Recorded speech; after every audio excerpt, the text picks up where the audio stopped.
In the October 9, 2009 edition of the Los Angeles Times was an article entitled, "Los Angeles County DA Prepares to Crack Down on Pot Outlets." The article said that Los Angeles County District Attorney Steve Cooley said Thursday that he will be prosecuting medical marijuana dispensaries for over-the-counter sales, targeting a practice that has become commonplace under an initiative approved by California voters more than a decade ago.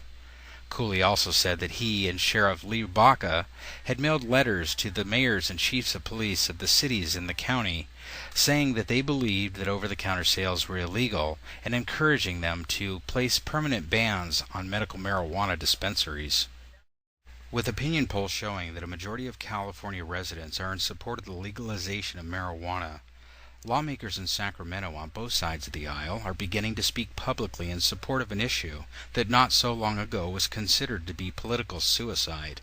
Recent statewide opinion polls all show that a majority of Californians are in favor of the legalization of marijuana to end the cost of law enforcement initiatives, from the judicial process to housing marijuana users and sellers in county jails and state prisons, while gang-related homicide and home-based meth labs go unabated by LA County's law enforcement community. Legalization or decriminalization of marijuana sometime in the next 5-6 years, perhaps even earlier, is going to be inevitable. Assembly Bill 390 would legalize marijuana, set up the rules under which it could be bought, sold, and grown, and impose a tax of $50 an ounce. The State Board of Equalization says the money saved on law enforcement and incarceration, combined with the added revenue, would mean a $2 billion a year bonus for cash-strapped California. We could not only use the money, of course, for our budget woes, but also to use that money for more effective drug prevention, particularly around young people. It's time that we face facts. It's time that we regulate and control and monitor this market instead of moralize about it. How are we going to carry out this program? And the answer is you have to undercut the price of the illegal dealers. Tom Amiano's bill would cut the price that people pay today in half. Marijuana is far from a benign, safe substance. USC pharmacy professor Joel Hay says making marijuana more available does our young people no good. He points to a report from the federal drug czar. Teenage use of marijuana has gone up substantially in those states that have medical marijuana. In Holland, anyone 16 years of age or older can go to a coffee shop and can buy coffee, tea, and marijuana and hashish, as a matter of fact, too.